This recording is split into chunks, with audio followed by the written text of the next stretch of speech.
السلام عليكم ورحمة الله وبركاته.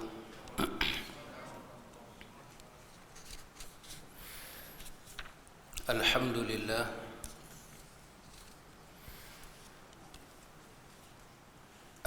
لله الذي خلق الإنسان وعلمه البيان.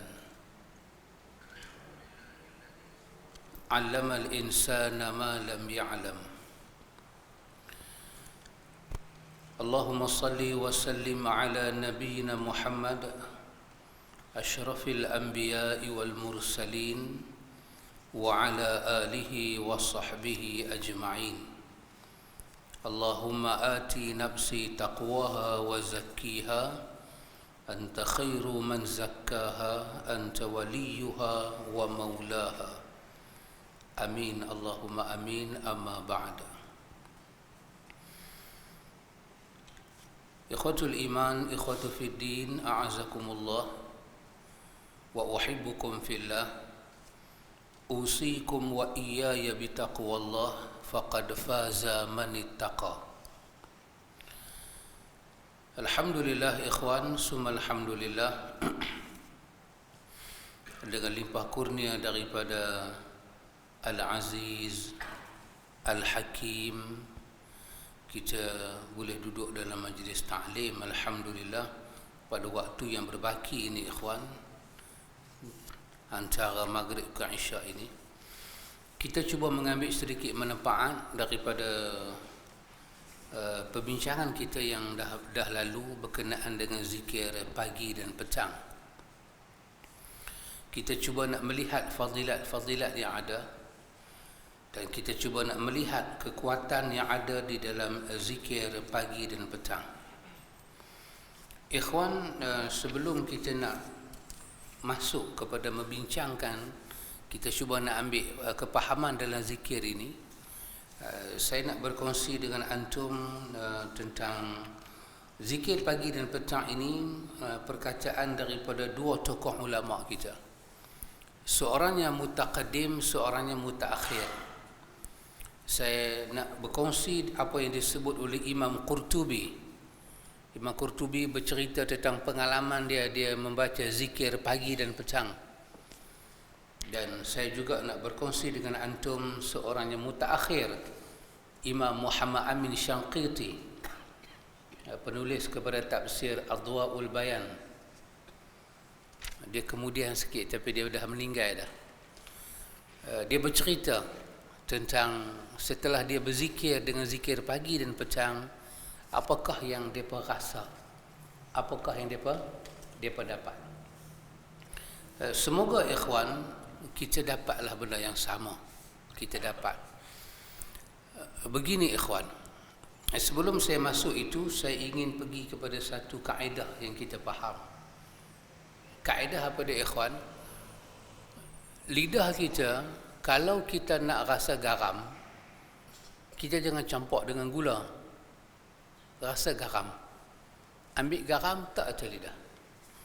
Kalau kita ambil garam tak atas lidah, ambil gula letak atas lidah, kita tak dapat rasa garam yang betul.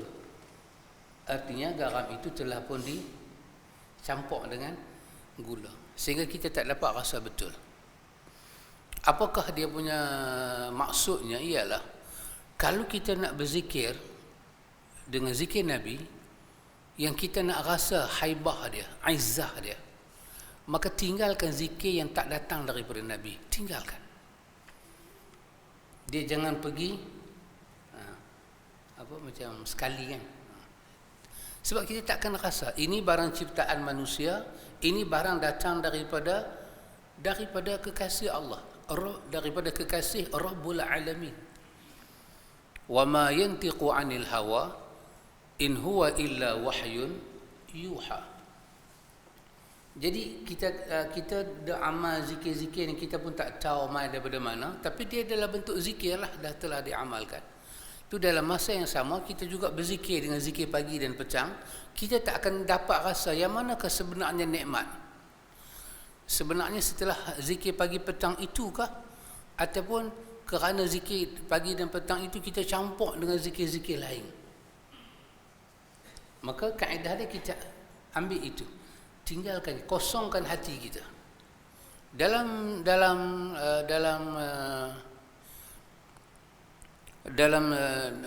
suratul Ahzab, ayatnya awal, Allah guna perkataan ma ja'alallahu fi rajulin qalbain fi jawfi.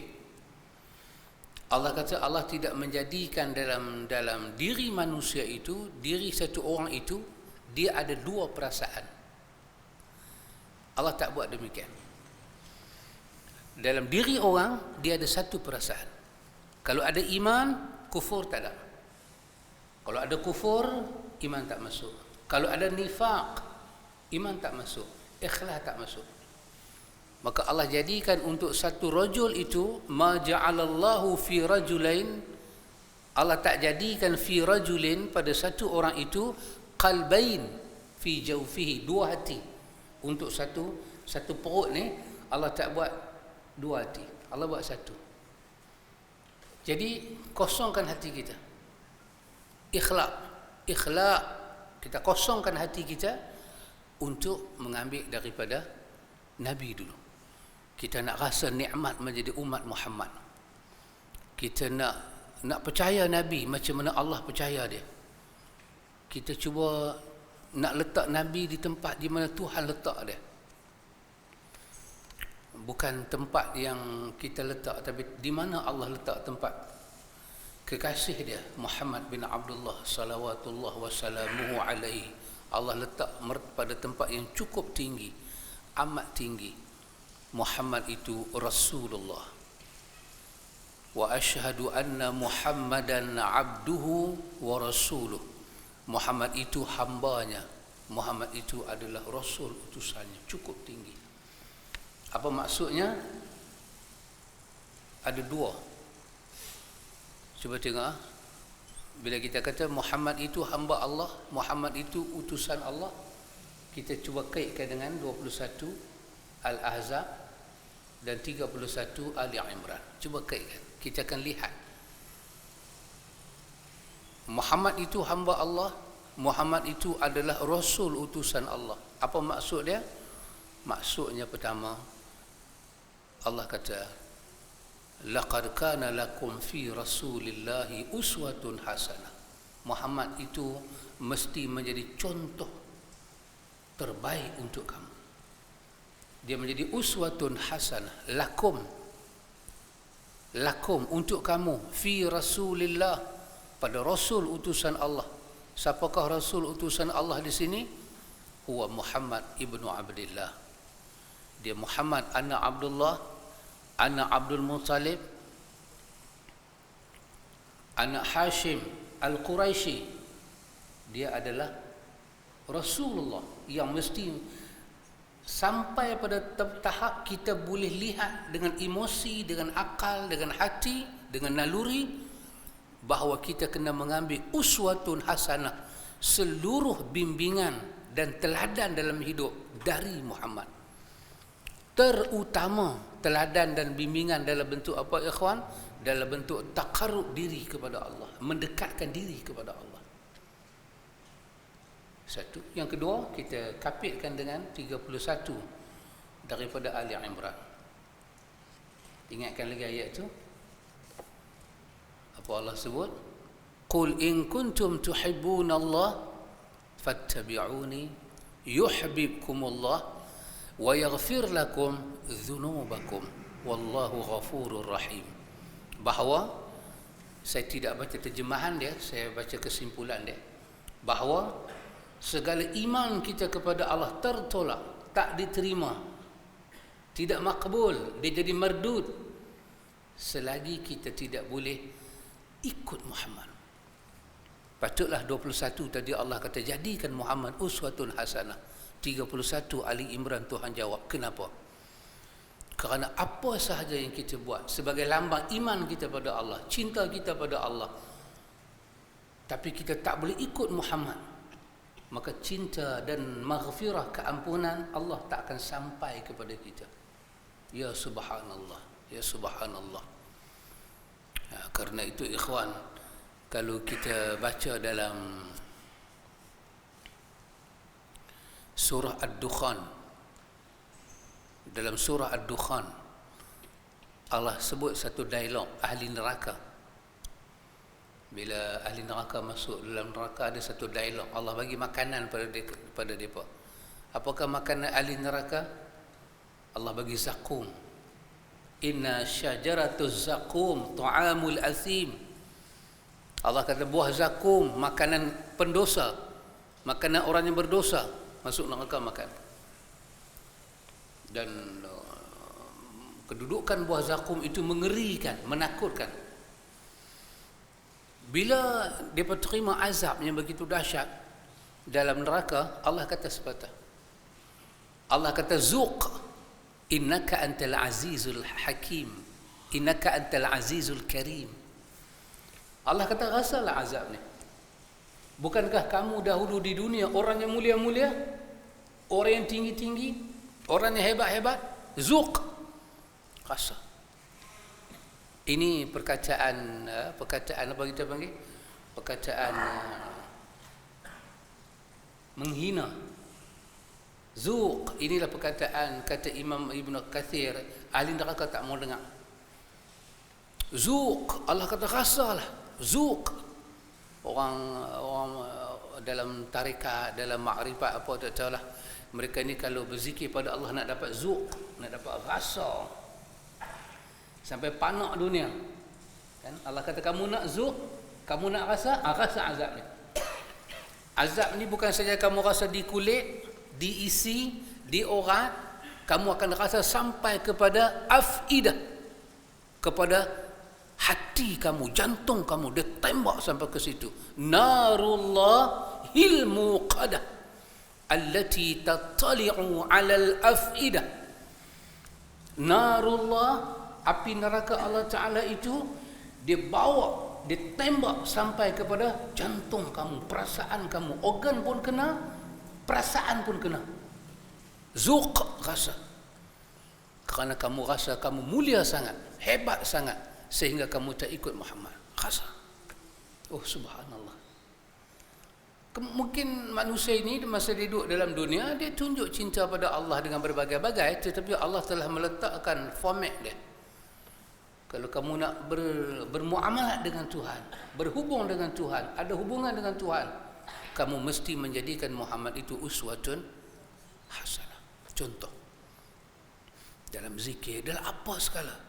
Terutama, saya ulang lagi, dalam hal takarub diri kepada Allah, membawa jantung dan perasaan kita kepada Allah. Dan Allah katakan, kemampuan iman yang kita miliki sampai pada tahap Muhammad mesti menjadi paparan contoh dalam hidup. Selagi Nabi Muhammad bin Abdullah salawatullah wassalamuhu alaihi tak mampu kita jadikan contoh, bermakna keimanan kita tak meningkat. Jadi dalam semayang, boleh tak kita contoh Nabi? Kalau kita jadi macam fed up, jadi macam bosan, alah semayang macam mana pun tak apa. Dan kita pun tahu, kita tidak berusaha semaksimum yang mungkin untuk belajar Nabi salat macam mana.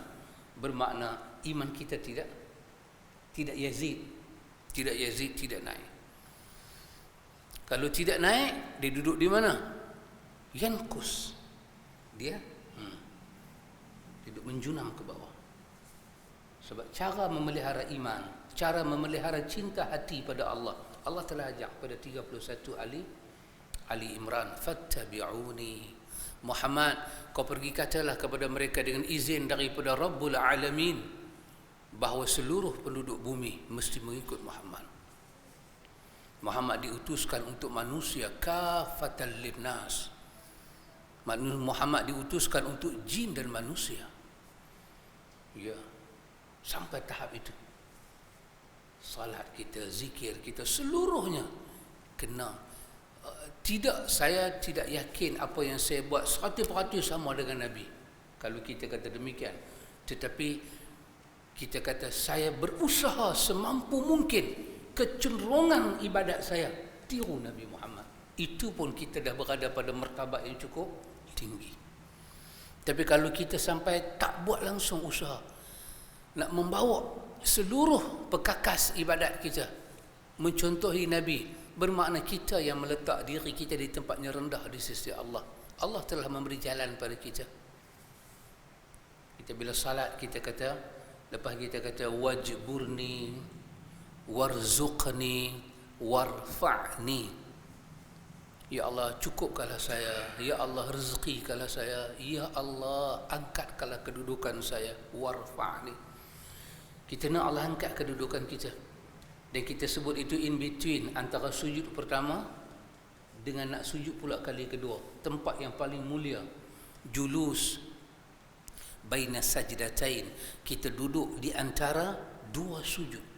Sujud pertama kita dekat dengan Tuhan, kita bangkit sat menjadi rukun pendek. Nak sujud pula, nak jalin balik hubungan dekat dengan Tuhan, kita minta 7 perkara penting dalam hidup, daripada keampunan, hidayah, kesihatan, keafiatan, minta kecukupan, minta rezeki. Warfa'ni, tolong angkat kedudukan saya ya Allah, baik di dunia maupun akhirat. Kalau di dunia kita tahu makna diangkat, tapi di sisi Allah, di akhirat, apakah makna diangkat? Pasal itu kita bersetuju ikhwan, semulia-mulia orang kafir dalam dunia ni, dia mulia dengan kekayaan, dengan macam-macam, adakah terangkat kedudukan dia di sisi Allah? Tidak. Kerana apa? Kerana akramakum indallah atqakum. Kerana yang mulia indallah, di sisi Allah, bukan indan nas, bukan indal malaikah, bukan indal makhluk, tapi indallah attaqakum. Orang yang bertakwa kepada Allah Jalla wa'ala. Dia ingat balik ikhwan dalam proses kita belajar, apakah pelajaran yang diberikan oleh Ubay bin Ka'ab kepada Umar bin Al-Khattab ketika bertanya tentang makna takwa? Kata Ubay bin Ka'ab, Amirul Mukminin, pernahkah berjalan di tempatnya ada duri? Umar kata pernah. Kata Ubay bin Ka'ab, bagaimana Umar Amirul Mukminin melangkah? Umar kata, aku hati-hati, aku tengok, aku letak kaki. Terus Ubay sambung. Ubay kata, fazalika taqwa, demikian itulah takwa. Berhati-hati memilih bimbingan dalam hidup, jangan mengambil selain daripada jalan Nabi untuk mendekatkan diri pada Allah. Walaupun sehebat mana manusia itu, jangan sekali-kali, jangan sekali-kali. Itu ada nasihat. Masa kita duduk belajar dalam kitab Fathul Majid, kita jumpa perkataan Abdullah bin Abbas ketika dia menyampaikan nasihat kepada para tabi'in dan anak-anak sahabat. Abdullah bin Abbas menyatakan, qala Nabi sallallahu alaihi wasallam, dan Nabi telah menyebut, Nabi telah berkata. Jemaah yang duduk di depan Abdullah bin Abbas menyatakan, hadis yang kamu menyebut tentang Nabi telah bersabda, apakah pandangan Abu Bakar tentang hadis ini? Dia bertanya kepada Abdullah bin Abbas, kamu hidup sezaman dengan sahabat besar-besar. Abdullah bin Abbas kata, qala Nabi, Nabi telah bersabda demikian. Maka dia bertanya, bagaimana Abu Bakar, bagaimana Umar? Dalam Fathul Majid dia cerita, Abdullah bin Abbas kata, aku lihat, eloklah aku lihat kalau Tuhan menurunkan balaknya daripada langit ke atas kepada kamu. Eloklah aku melihat kamu terdedah dengan azab daripada atas ke bawah. Kenapa? Kerana aku kata kepada kamu, Nabi bersabda, kamu tanya kepada aku Abu Bakar kata apa? Adakah kamu akan dapati Abu Bakar kata lain daripada Nabi? Mustahil. Apa yang kamu harapkan dengan soalan kamu itu? Subhanallah, telah ada panduan. Abdullah bin Mas'ud yang menjadi guru kepada Abdullah bin Abbas, dalam riwayat Ahmad, dalam Musnad Ahmad, hadis yang begitu masyhur, hadis yang begitu dahsyat, dipanggil hadis garis lurus. Nabi duduk dengan para sahabat, Nabi buat satu garis lurus di atas tanah, dan Nabi kata ini jalan Allah. Di atas lurus itu Nabi buat satu garis ke kanan, lencong ke kanan dan lencong ke kiri. Nabi kata apa? Ini adalah jalan-jalan syaitan. yang menyeru kamu padanya. Kemudian Nabi membaca ayat 153 daripada surah Al-An'am. Wa anna hadha sirati mustaqiman fattabi'uh. Allah menurunkan ayat. Wa anna hadha sirati mustaqiman fattabi'uhu wa la tattabi'u subul fatafarraqa an sabili. Inilah jalan Allah. Inilah satu-satunya jalan Allah yang lurus. Ikutilah jalan itu, dan ikutilah Muhammad yang membawa jalan itu. Jangan kamu ikut jalan ke kanan ataupun ke kiri. Nescaya kamu akan bercerai daripada jalan Allah. Zalikum wassakum bihi la'allakum tattaqun. Allah kata, inilah yang aku wasiatkan, aku perintahkan kepada kamu agar kamu di atas takwa. So bila mai jalan macam-macam ikhwan kita tepat, mesti tolak. Kalau tidak, kita takkan duduk di atas jalan yang lurus. Dan jangan bimbang ikhwan, jangan takut dan jangan cemas. Kenapa?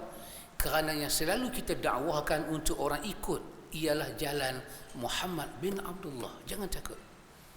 Yang kita ajak orang suruh tinggalkan ialah jalan yang bercanggah dengan jalan Muhammad bin Abdullah.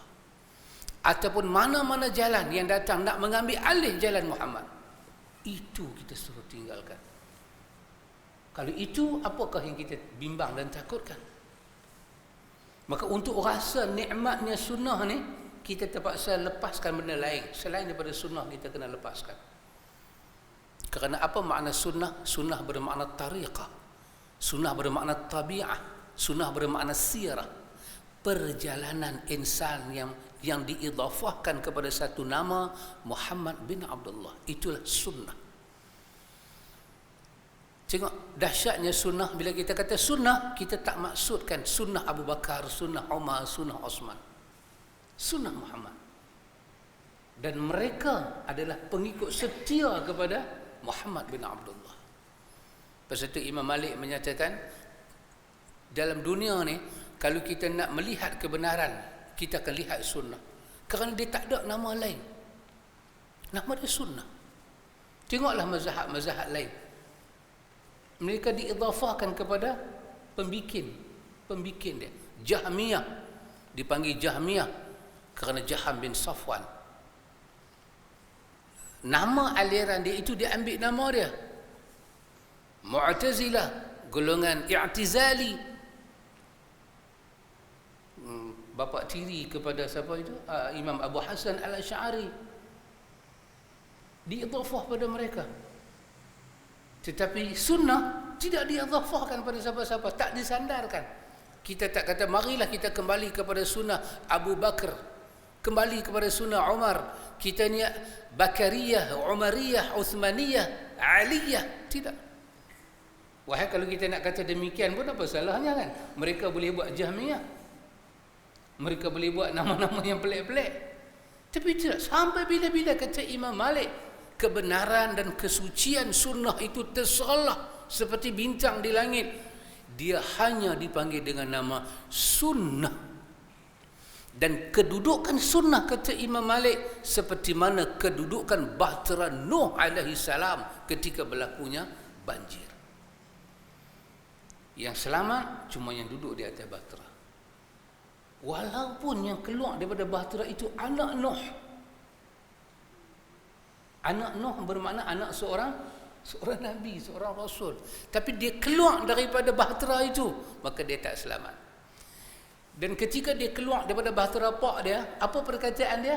Dia nak berpegang selain daripada bahtera pak dia. Dia nak berpegang dengan benda yang dia rasa kukuh. Apa dia?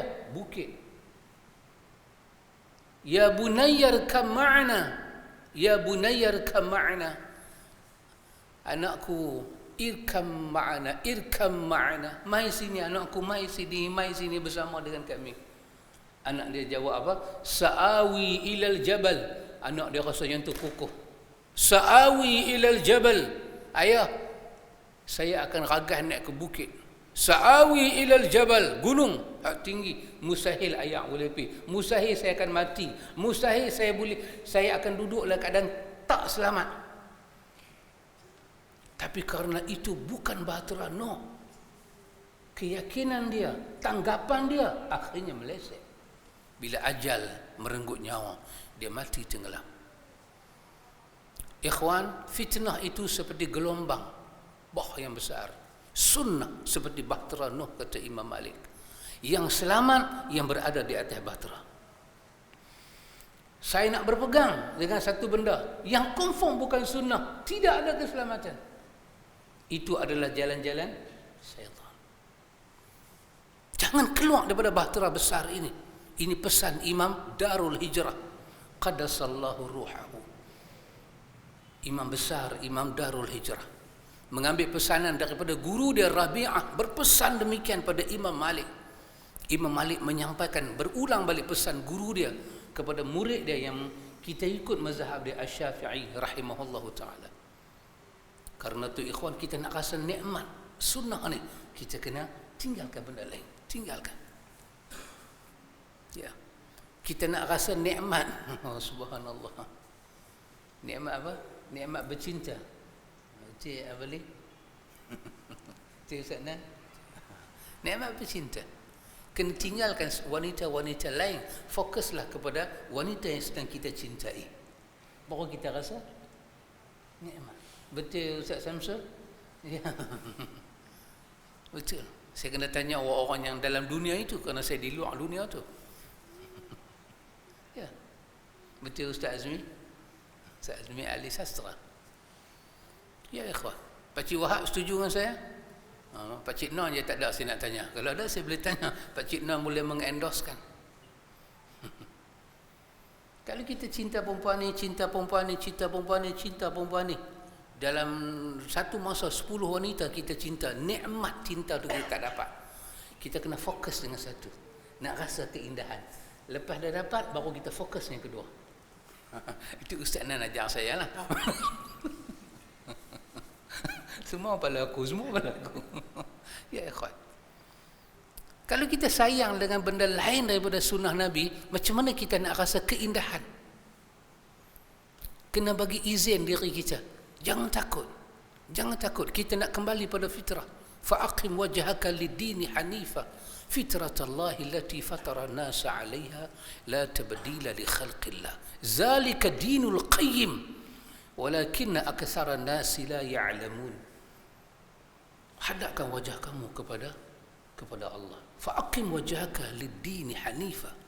Agama yang hanif, agama yang kamu kena condongkan diri kamu semaksimumnya mungkin. Jangan benarkan benda lain berat dalam hati kamu. Condong hati kamu hanif, kecondongan yang ikhlas, yang murni, yang lurus, pergi kepada agama Allah. Bawa wajah kamu, muka dan hati perut kamu pergi pada Allah. Itulah fitrah Allah kepada manusia. Dan inilah agama dinul qayyim, agama yang lurus. Wazalika dinul qayyimah, itulah agama yang lurus. Tapi kebanyakan manusia tidak mengerti. Jadi kerana itu ikhwan, Imam Qurtubi dia kata, cerita Imam Qurtubi ni kita boleh jumpa di dalam kitab Fathul Bari oleh Imam, siapa tulis Fathul Bari? Ibnu Hajar Asqalani. Dia mengangkat kisah ini. Imam Qurtubi bercerita ketika dia mengamalkan zikir pagi petang ni. Apa dia kata ikhwan? Imam Qurtubi kata Imam Qurtubi, innama yahsulu thawabu al-jasimu liman qama bihaqqi hazihi al-kalimat fastahdara ma'aniha biqalbihi wa ta'ammalaha bifahmihi. Ini kata Imam Qurtubi. Bagi orang yang nak mengamal zikir pagi dan petang, ini pesan Imam Qurtubi. Kata Imam Qurtubi ikhwan, dia kata, innama yahsulu thawabul jasim. Dia kata sesungguhnya yahsulu thawab dengan makna kata terhasilnya pahala. Terhasilnya pahala. Kita nak meraih pahala yang akan kita dapat Dia kata liman qama bihaqqi hadhil kalimat, iaitu bagi orang yang menegakkan hak-hak kalimat ini, kalimat yang ada dalam zikir ini. Bila dia berzikir dengan hak-hak kalimat, dia bawa hati dia, fastahdara ma'aniha biqalbihi, dia bawa hati dia kepada makna-makna yang ada dalam kalimat ini, wa ta'ammalaha bifahmihi, dan dia menghayati dan memahami makna-makna yang ada dalam kalimat ini. Nescaya, kata Imam Qurtubi, innama yahsulu thawab, dia akan dapat meraih dan merasakan pahala yang besar, anugerah yang besar, balasan yang besar dalam zikir ini. Bawa diri dia, jangan kosongkan diri kita. Macam kita pernah khusyuk dengan baca-baca zikir yang lain, khusyuk. Maka bila kita berzikir, zikir-zikir yang datang daripada Allah dan Rasul ini, ikhwan, kita kena rasa khusyuk demikian. Kena rasa khusyuk demikian. Bawa diri kita.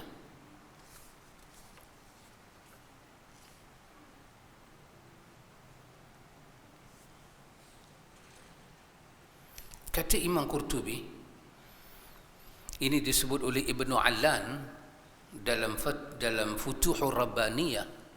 Ibnu Allan dia sebut perkataan Imam Qurtubi. Imam Qurtubi kata,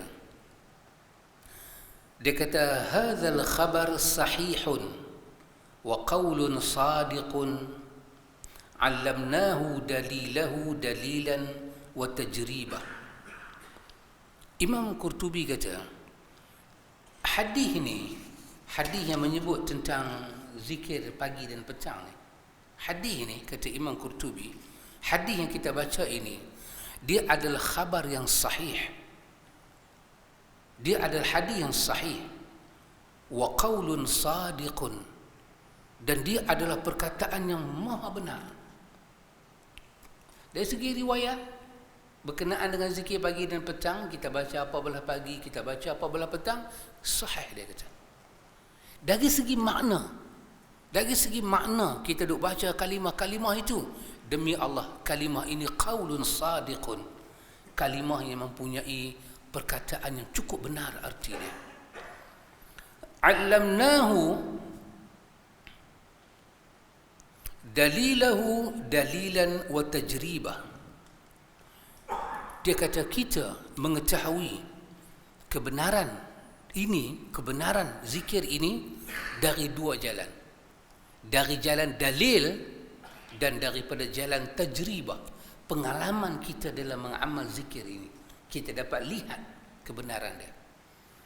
Kita lihat dalil melalui sanad dia, kita jumpa kebenaran, kesahihan dia. Dan bila kita amal zikir ini, kita jumpa lagi satu dalil. Dalil dalam bentuk dalilan tajribah. Dalil dalam bentuk pengalaman kita amal benda yang sahih ni. Tengok, dia nak kata, dari segi riwayat dia sahih, tapi dari segi pengalaman, dia kata, pengalaman aku yang mengamal dengan zikir ini, Masya Allah, dia kata, aku nak bagi tahu dia adalah qaulan sadiq, perkataan yang cukup benar. Dia kata fa inni mundu sami'tuhu amiltu bihi.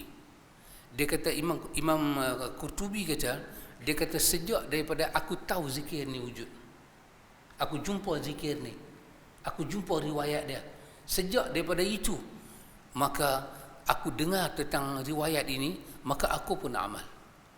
Aku amal, aku baca, aku bawa hati aku tinggal benda-benda lain. Apa kata dia? Falam yadurrani syai'un illa an taraktuhu. Imam Qurtubi kata, ini saya bawa pengalaman dia. Dia kata apa dia? Dia kata aku tidak pernah tertimpa sebarang mudarat dalam hidup aku setelah aku amal zikir ni. Ini tajribah aku. Aku tak kena satu mudarat. Mudarat yang dia maksudkan di sini adalah satu benda yang berat, yang benda berat itu menimpa dia dalam masa yang panjang. Tidak ada, dia kata. Malaikat apa-apa yang menimpa dia mesti cepat hilang. Dia sakit ke, dia kena musibah ke, kena gangguan syaitan ke, kena fitnah orang ke, hati gundah gulana ke, mudarat-mudarat itu datang, dia mesti bersifat tak lekat. Dia main sat, lepas tu dia hilang dengan cepat. Dia kata sehinggalah dia kata aku terasa lekat dan kena mudarat. Bila dia kata pada hari aku tertinggal membaca zikir ini, aku rasa mudarat hidup ini. Oh, subhanallah. Macam mana? Tengok dia kata. Kata Imam Qurtubi, dia kata, Imam Qurtubi kata pada kita,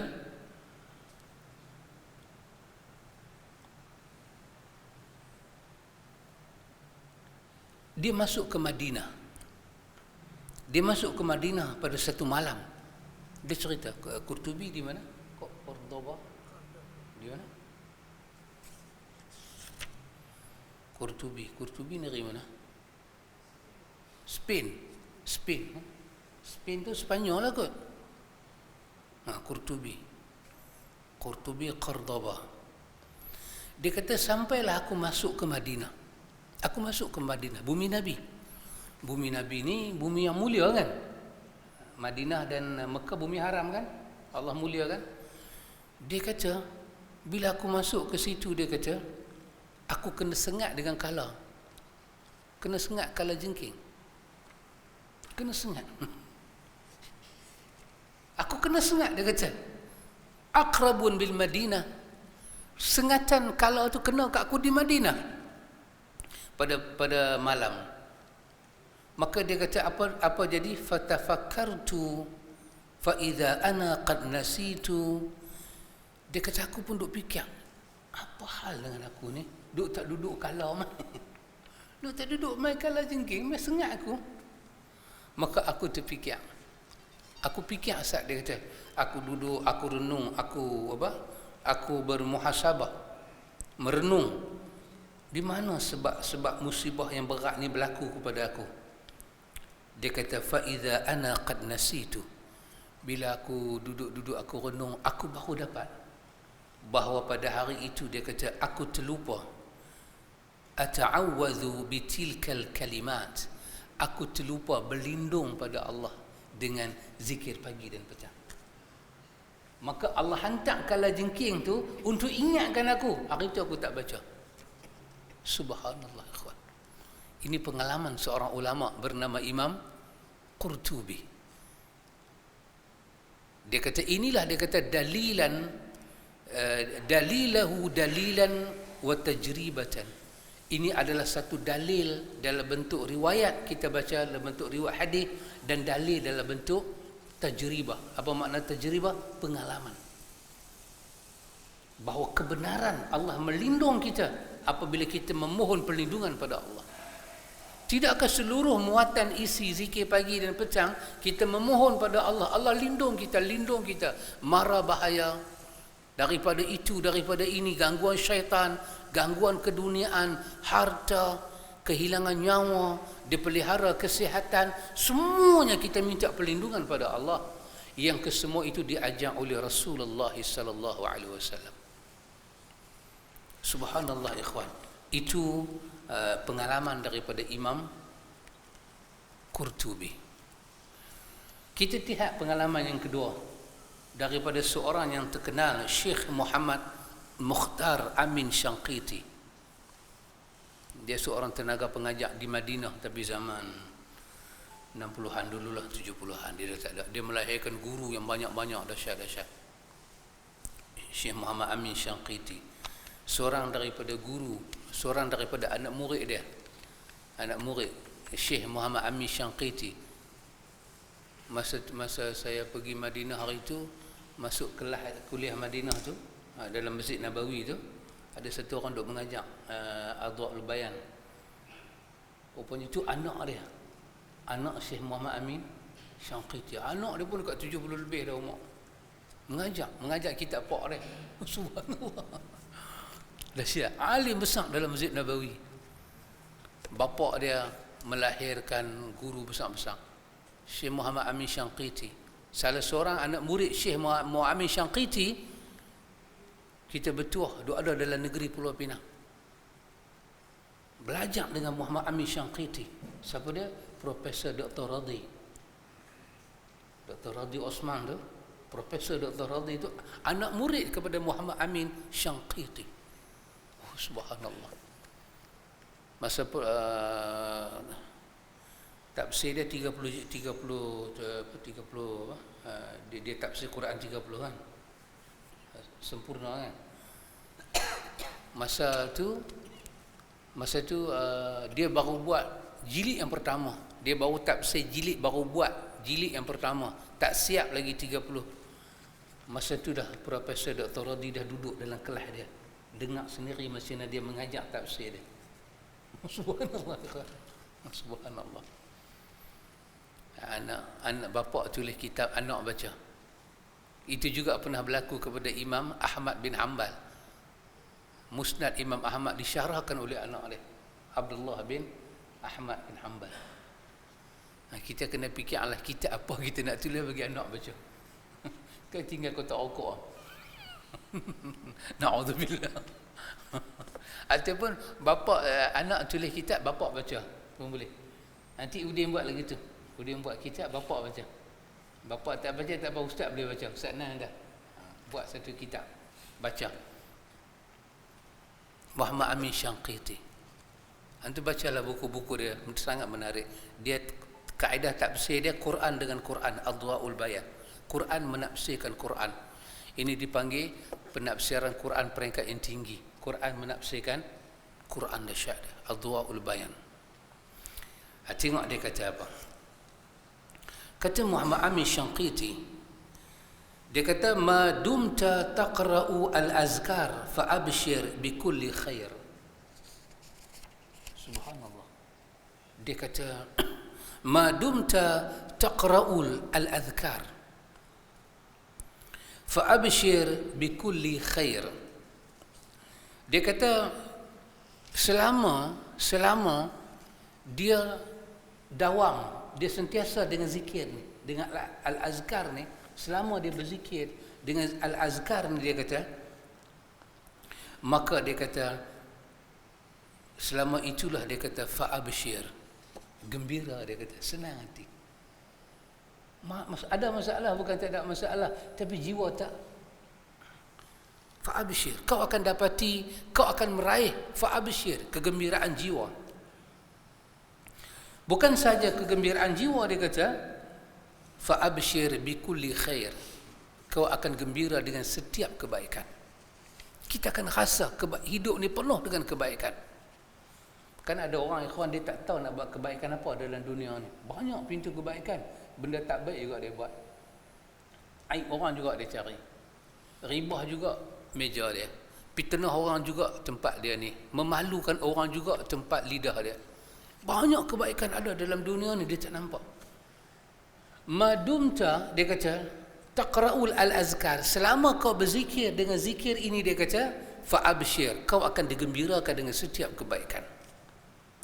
Hatta law asabatka musibatun fa innallaha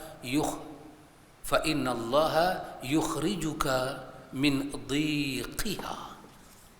Dia kata, sehingga kalau kau ditimpa musibah, sungguh Allah akan keluarkan engkau daripada musibah dan kesempitan itu selama kau kekalkan zikir ini. Kau akan dapati musibah, tapi kerana zikir ini dia ada satu mukjizat dia. Dia ada satu a'jaz, keajaiban dia. Kalimat dia, makna dia, kerana riwayat dia sahih. Kau berzikir dengan dia, kau ditimpa macam mana pun, Allah Ta'ala akan keluarkan kau. Kata Imam Qurtubi, Allah keluarkan kau daripada apa? Dia kata, Allah keluarkan kau wa balaiha wa karbiha bimathaqili alhasanati allati lam takhtur ala zalik. Allah Ta'ala akan keluarkan kau daripada bala, daripada kesusahan, daripada keberatan. Allah akan beri kepada engkau kebaikan sehingga akan tidak menggundah-gulanakan hati engkau. Subhanallah. Ini siapa kata? Muhammad Amin Syangqiti. Dia kata, ma hafidha 'abdun 'ala al-azkar illa syarah Allahu sadrahu. Siapa yang hafal zikir ini dia baca, melainkan dia akan dapati Allah Ta'ala akan lapangkan dada dia. Wallahi alladhi la ilaha illahu la tajidu ahadan makruban wala mankuban wala daqat alaihi dunya bihumumati wa humumi ahlihi wa waladihi wa lazima adhkar as-sabah wal masa illa ja'alallahu lahu min baini athbaqi dunya farajan wa makhraja. Ini kita tengok makna dia lepas bang dulu. Boleh.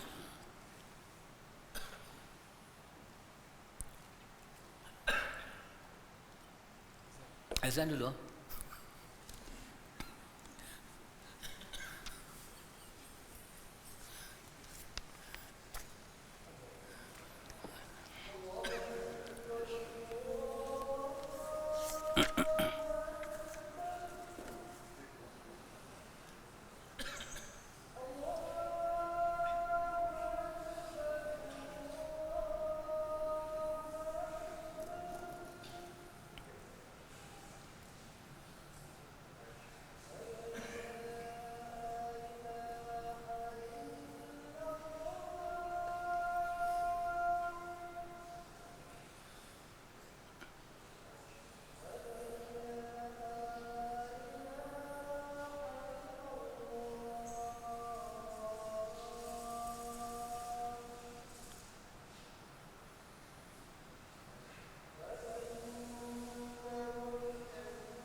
Ikhwatul iman, a'azakumullah wa uhibbukum fillah.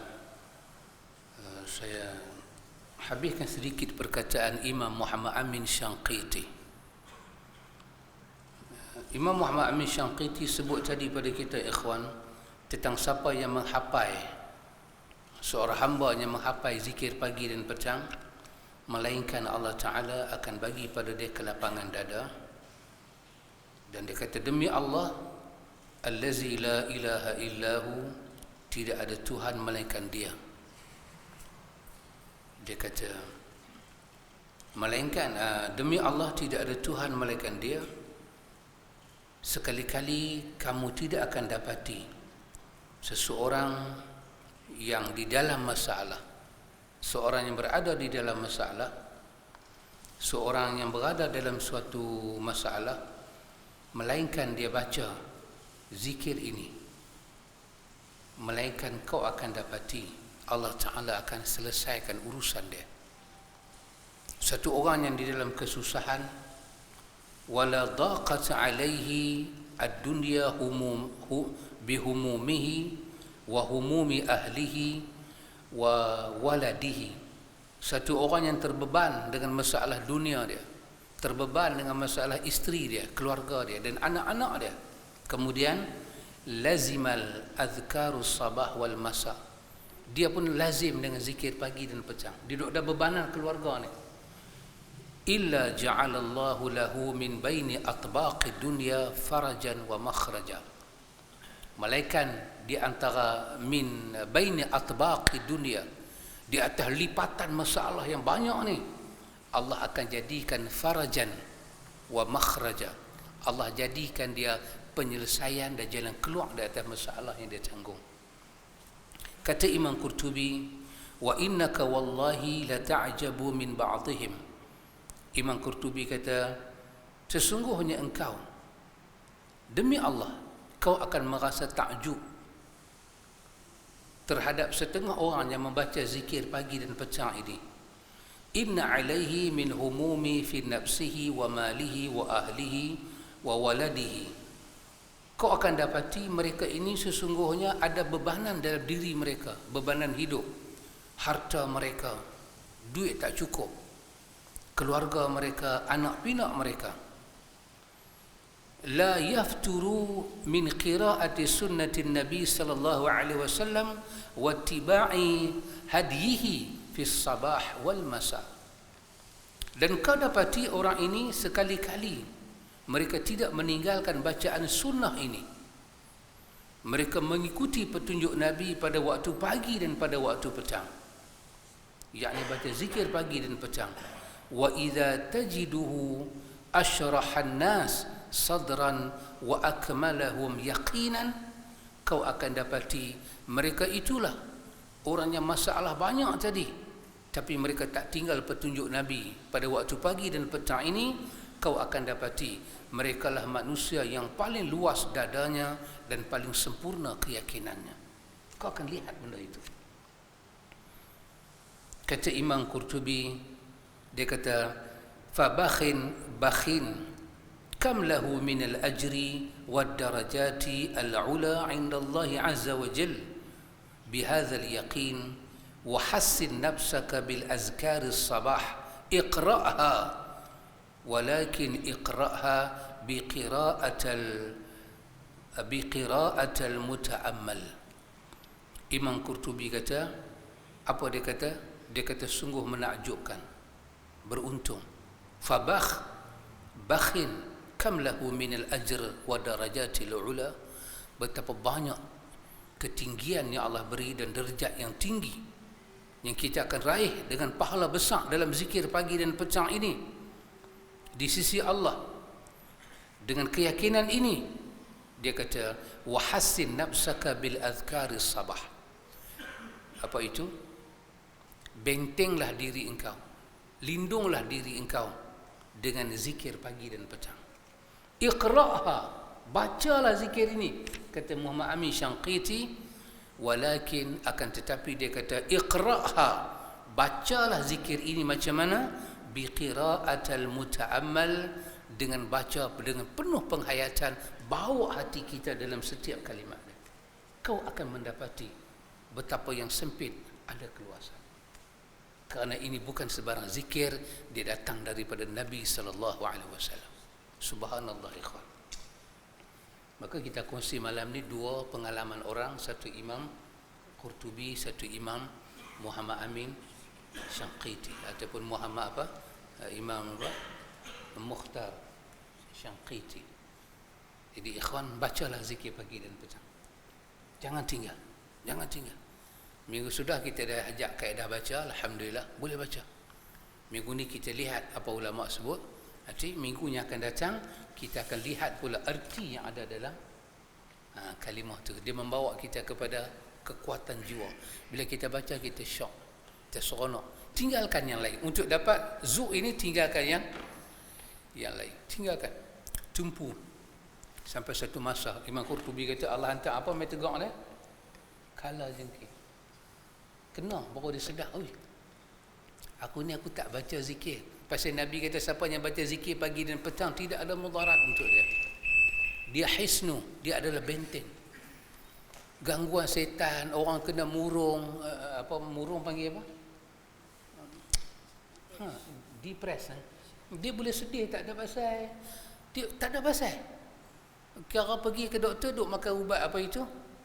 Ubat tenang tu, bagi tenang, relax. Boleh pergi sebulan, 2 bulan. Ikhwan, bacalah zikir pagi petang. Lama mana hidup nak makan ubat ni? Orang kecil mana? Cuba baca ni. Betul habaq ke doktor? Saya tak makan dah ubat, saya baca ni.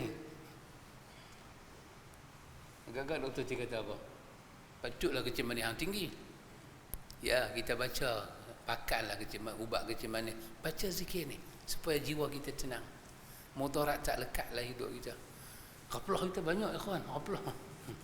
Macam kalau ustaz berhenti kuliah lambat, raplah. Baca zikir pagi petang. Buka baca depan dia. Dia ni baca zakat. Ustaz tu berhenti lah. Nak baca zikir. Boleh Syekh? Kita kekalkan baca zikir pagi dan petang insya-Allah. Semoga Allah berkati kita semua. Barakallahu fikum. Macam mana tadi?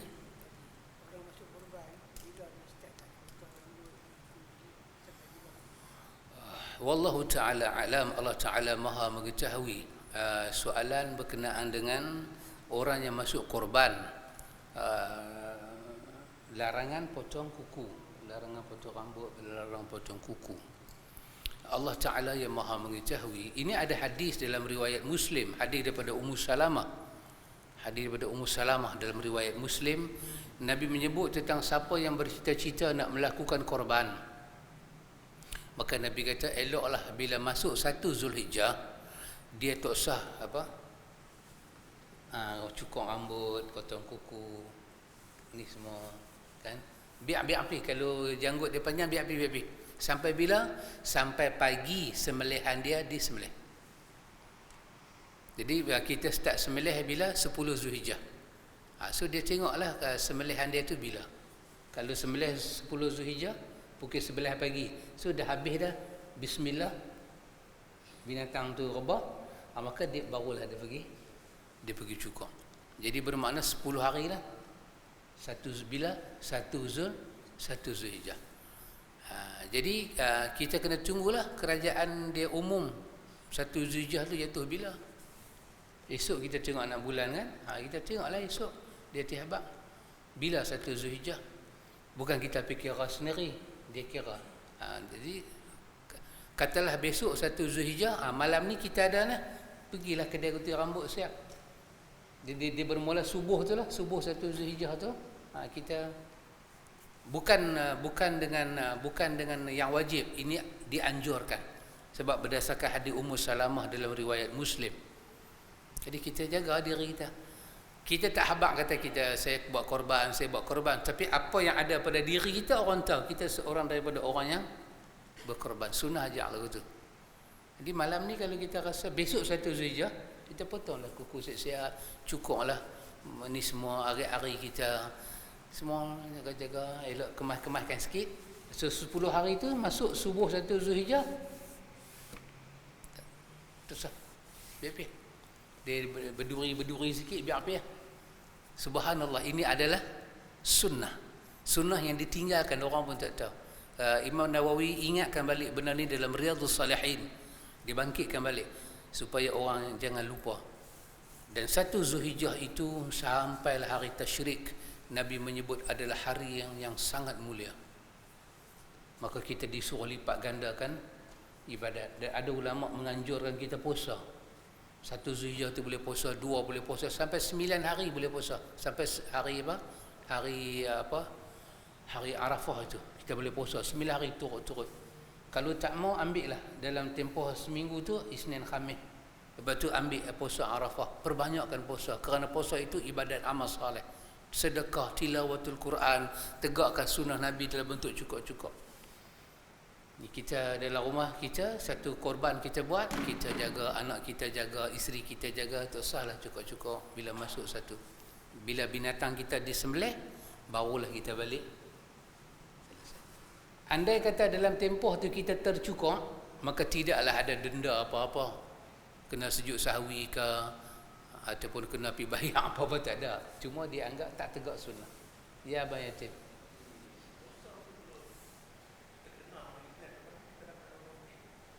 macam mana?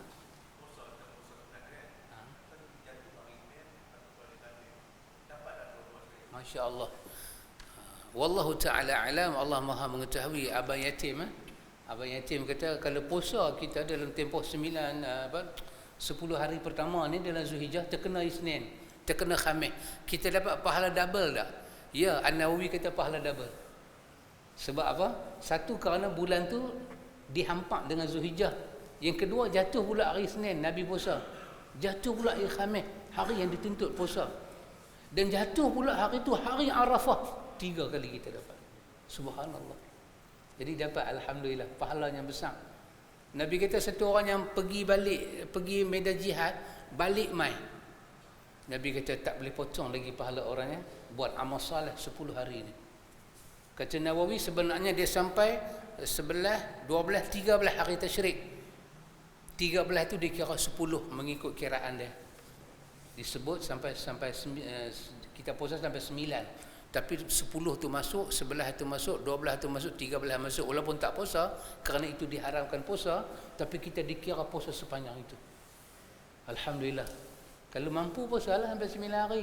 Tapi kalau tak mampu, ambillah hari mampu, Isnin, Khamis dan hari Arafah. Kita puasa.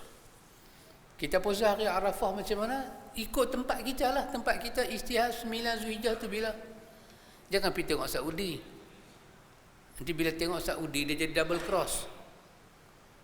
Kita kata saya nak puasa Arafah ikut Saudi, dia akan jadi double cross. Tak boleh. Kita ikut tempat kita. 9 bila? 9 tempat kita puasa. Alhamdulillah. Boleh Abang Yatim? Alhamdulillah. Wallahu ta'ala alam. Subhanakallahumma wa bihamdika asyhadu an la ilaha illa anta astaghfiruka wa atubu ilaik. Wassallallahu ala nabi Muhammad wa